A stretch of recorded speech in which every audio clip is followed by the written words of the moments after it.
In today's video, I will be looking at Unit 2 of AS Chemistry for the Edexcel exam board.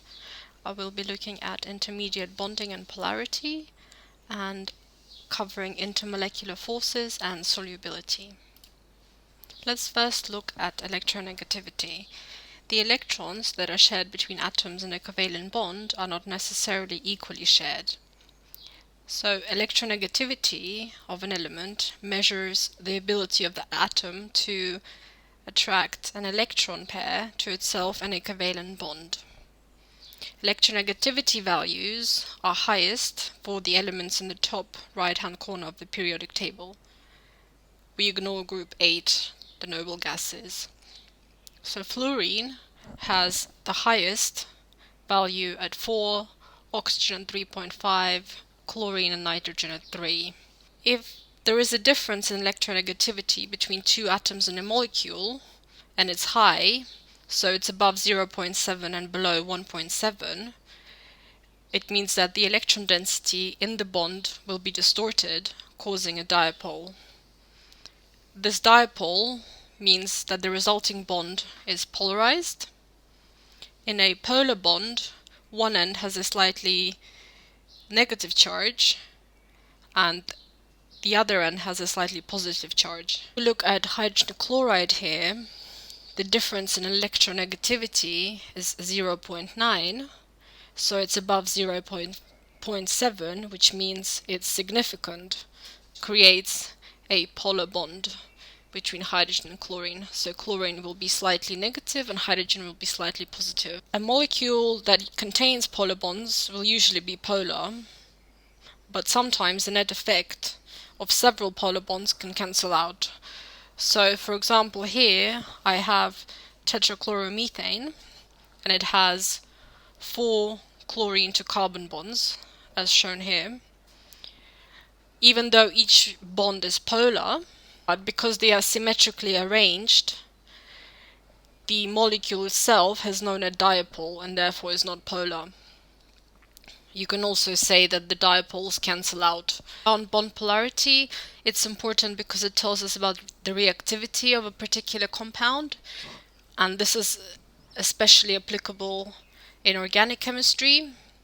If we know that a particular bond is polar, we can then predict that in a reaction it is that polar bond that is most likely to break. Between the extremes of pure ionic and pure covalent bonding, there's a whole range of intermediate bonding. The polarization of an ion can lead to distorted ionic bonds. And if the polarization is large enough, the electron density is distorted so much that the ionic bond resembles a covalent bond. On one end we have the pure ionic bonding, and on the other side we have the pure covalent. But in between, you can have a wide range of polar covalent bonding, so it has partial charges. So, for example, in sodium chloride, which we know has ionic bonding, so sodium is a metal and chlorine is a non-metal, and there is a complete transfer of electrons. On the other extreme, we have, for example, hydrogen, which is a diatomic molecule which has covalent bonding, so there is a sharing of electrons. But for example, for hydrogen chloride, it's not fully ionic, but it's also not fully covalent. So it has a partial ionic charge because there is an unequal share of electrons. Just a quick reminder about ionic bonding. So ionic bonding is the electrostatic force of attraction between oppositely charged ions, between cations which are positive and anions which are negative. Covalent bonding refers to compounds which share a pair of electrons, and this is a strong electrostatic attraction between the nuclei of the bonded atoms and the shared electrons between them. A simple experiment we can carry out to establish whether a liquid is polar or non-polar, we can use a charged rod, and when we bring it to a stream of liquid from a burette, if the jet deflects towards the rod, it means that the liquid contains polar molecules. And the charge of the rod is not important because the molecules in the liquid are constantly rotating, so they will turn so that the oppositely charged ends are attracted to the charge of the rod. Also do this experiment at home, a tap and a balloon which you rub in your hair to create electrostatic electricity, which will give you the same result. So this allows us to conclude that water from the tap is polar. Intermolecular forces are the forces between molecules, and remember, they're not between atoms. I've already done a video on intramolecular forces, which is the forces between atoms. So when we talk about intermolecular forces, we're talking about the forces between molecules. And these are much weaker than covalent bonds. There are three main types that we need to know. There are London forces, also known as van der Waals or dispersion forces. Permanent dipole-to-dipole interactions, which applies to polar molecules. And finally, hydrogen bonding, which happens when there is a hydrogen bonded to either nitrogen, oxygen, or fluorine. Let's first look at London forces. They exist between all molecular substances and also in monoatomic rare gases, for example helium. And London forces are caused by instantaneous unequal electron distribution in an atom, which gives rise to a temporary instantaneous dipole, which is at an instant of a time. Which, as a result of this, we get an induced dipole in the opposite direction on the neighboring atom. So the two dipoles attract. The induced dipole can cause further induced dipoles on neighboring atoms. So the net result is a weak attractive force. The key factor that determines the strength of van der Waals forces: the more electrons we have in a molecule, the larger the induced dipoles, which means that there will be larger London forces. And because molar mass is related to the number of electrons, it can be quite useful in telling us about the strength of London forces, about permanent dipole-to-dipole forces, and these caused by a difference in electronegativity. This happens when we have a polar molecule that has a very small opposite charge on one end and a small negative charge on another end, which allows the slightly positive end of one molecule to attract the slightly negative end of another molecule. And this type of intermolecular bonding is important in organic chemistry because aldehyde ketones, carboxylic acids, esters, and amides are all polar. And finally, we have hydrogen bonding, and they are a special type of permanent dipole-to-dipole forces. For hydrogen bonds to exist, we must have a hydrogen atom which is bonded directly to a highly electronegative atom.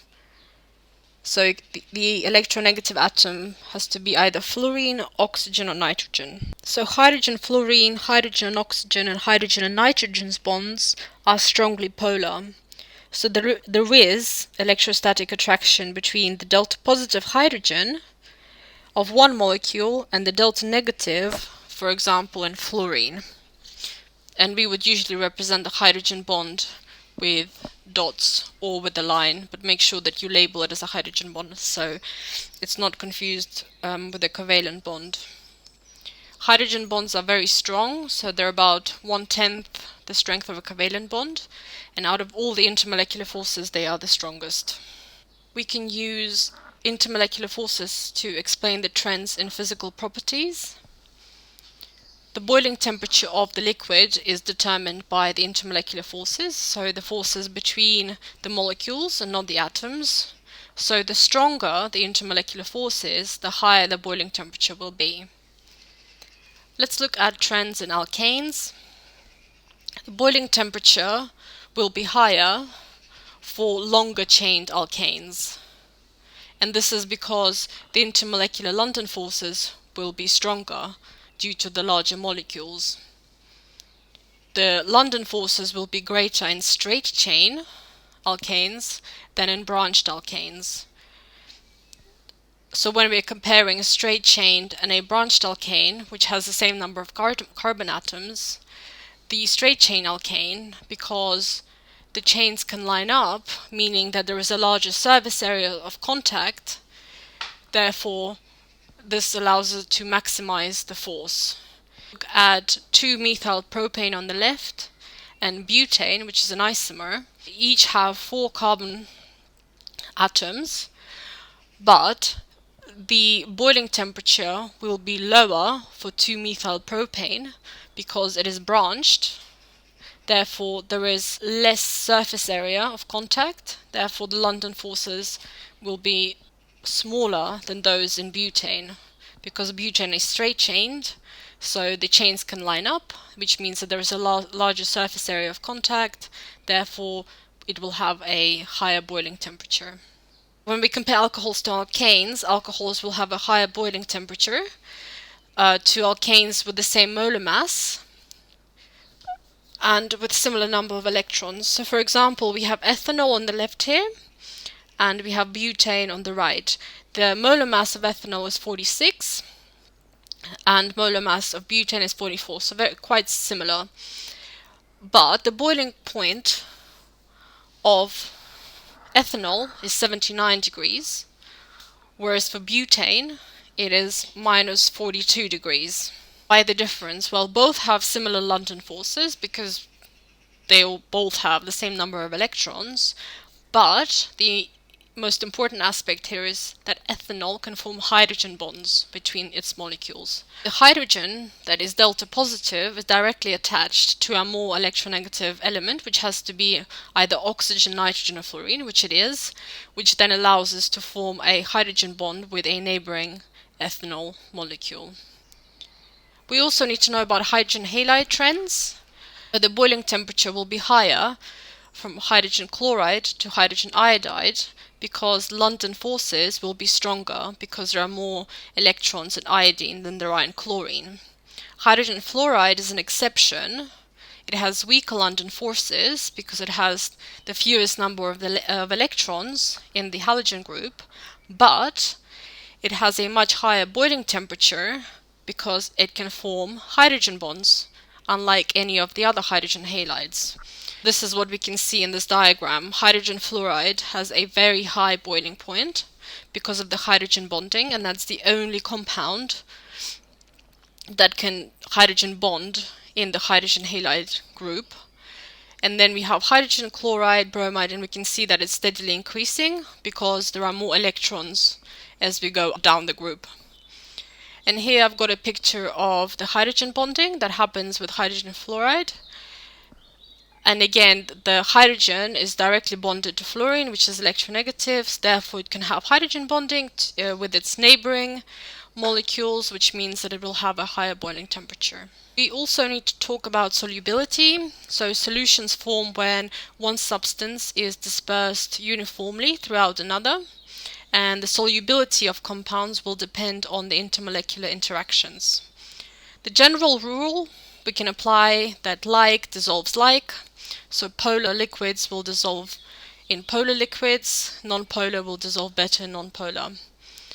But this is not strictly always applicable, so it should be used with caution. In questions we may be asked to say whether a particular compound will dissolve in water or in something else. Since we need to first mention the intermolecular forces of each liquid separately, and then we need to discuss the formation of new intermolecular forces between the two substances. I have an example of heptane and pentane. So heptane has 7 carbons and pentane has 5. Both substances are nonpolar, so the attractive dispersion forces can be compared, so they're very similar. Therefore, there are no forces to impede mixing. So heptane and pentane will dissolve in each other. However, if the forces of attraction in one liquid are stronger than the other, no mixing will happen. And this is because energy is given out when new attractions form. There may be not sufficient energy to overcome the energy required to break the existing forces.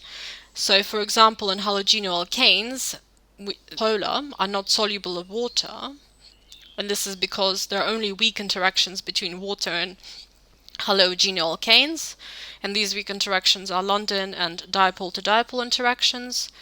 So energy is released from the new interactions is not enough to break the strong hydrogen bonds that exist between water molecules. And halogen alkanes cannot form hydrogen bonds with water. There are two more examples of comparing solubility. So the first one is looking at hexane in water. So hexane molecules are held together by forces, and water molecules are held together by hydrogen bonds. So because hexane can't make hydrogen bonds with water, that means that there is not enough energy present to break the strong hydrogen bonds in water. Therefore, the two liquids do not mix and dissolve, and we refer to this as immiscible. In this picture on the right, we can see that the water molecules are separate from hexane, and we can see the two different layers. In the example of ethanol and water, water is held together by hydrogen bonding, ethanol is held together with hydrogen bonding, but there are also some weak London forces between the short chains. So because ethanol can form hydrogen bonds with water, it means that it is soluble in water, and we refer to this as miscible. And here on the right, we can see when we start off, we have hydrogen bonds between the ethanol, and we also have hydrogen bonding between the water molecules. And this is at the instant when we first mix them together. So because of the attraction between the molecules will mix freely, allowing each substance to disperse into the other. So we can see hydrogen bonding here between ethanol and water molecules. Pentan 1-ol is not soluble in water. The London forces between the long carbon chains, and they're too strong to break, even though the OH groups can form hydrogen bonds with water. Finally, let's look at solubility of ionic compounds. Many ionic salts dissolve in water. The energy that's required to overcome the strong electrostatic forces in the ionic lattice and to separate the ions is supplied by the energy which is released when polar water molecules are attracted to the ions. So positive ions are attracted to delta negative oxygen atoms in water, and the negative ions are attracted to the delta plus hydrogen atoms. And this is known as the hydration energy. So it's the energy that's released when ions are hydrated because they're surrounded by water molecules. And in this picture we can see we start off with a crystal of sodium chloride, which is table salt, and surrounded by water molecules. During the solvent to solute interactions, the chlorine ions become surrounded by water molecules, and because chlorine is negative, the hydrogens will form this arrangement around it. And the sodium, because it is positive, it means that the negative oxygen, delta negative oxygen, will form bonds around the sodium ion. To finish off today's video, I thought we would look at a number of questions. Let's look at question 1. It says, predict whether the following bonds are polar or non-polar, and also draw a diagram to show the polarity, and is the molecule polar overall. So we're given 4 different bonds. Let's first talk about the carbon-chlorine bond. This bond is polar because chlorine is much more electronegative than carbon. So we can put that as delta negative and delta positive. And the molecule that we're asked to look at, I'm also going to draw it out. So we've got a central carbon, we've got 1 chlorine, and the rest are hydrogens. And this is definitely a polar bond here. And we're also asked to say whether the whole molecule will be polar. While in this case the molecule will be polar because it is asymmetric. Let's look at the carbon-bromine bond.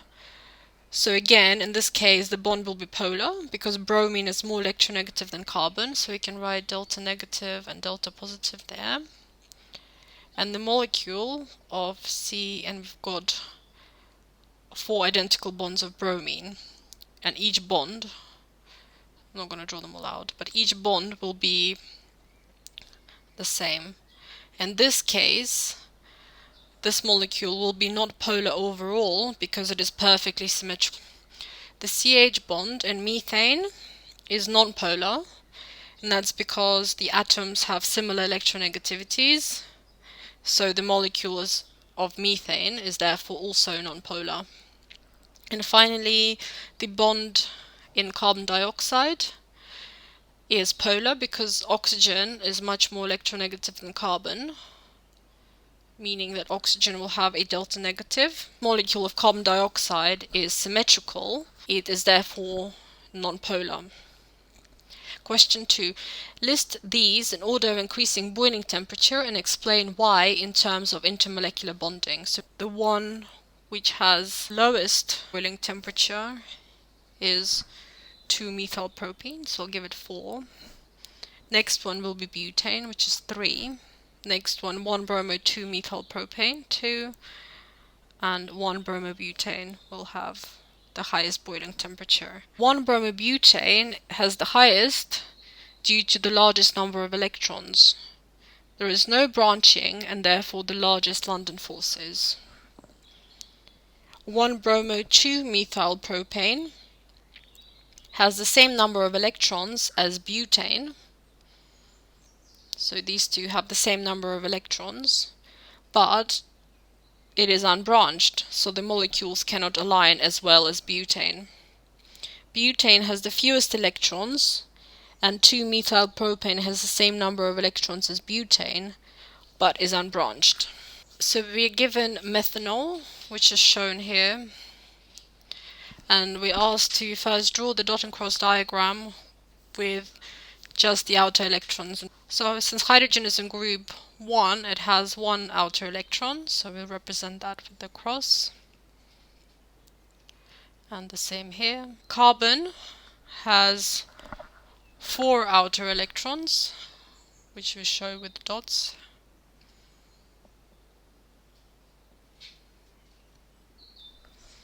Oxygen is in group 6, which means it has 6 valence electrons. So one goes here to form the bond with hydrogen, and one goes here to form the bond with the carbon, which leaves us with 2 pairs of other electrons. So these will be the unpaired electrons, which we can draw here. Question 2 is saying, why does the structural formula not represent the correct geometry of the methanol molecule? We need to mention the specific bond angles here. So the bond angles around the carbon and oxygen here are 90 degrees. So carbon and oxygen the bond angle is 90 degrees. But between the hydrogen, carbon and hydrogen, the bond angle is 109.5. The structural formula will not represent the correct geometry because of these bond angles. And then question 3 is asking us to explain the actual geometry of methanol. First of all, we have to mention that carbon has 4 pairs of bonding electrons.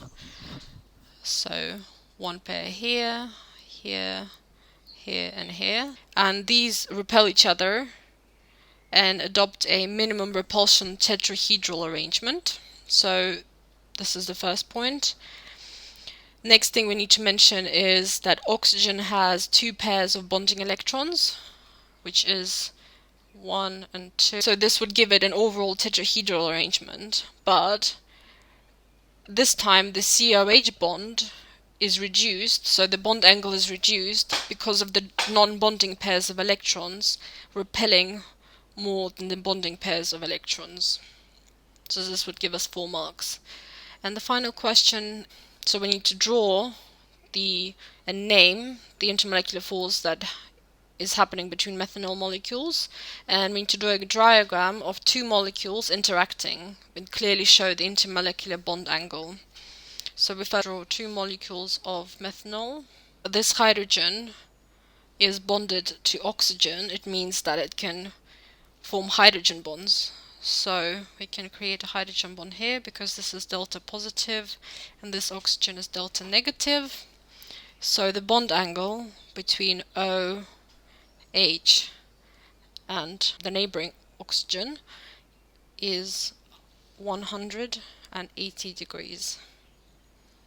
So the principal intermolecular force is hydrogen bonding between methanol molecules.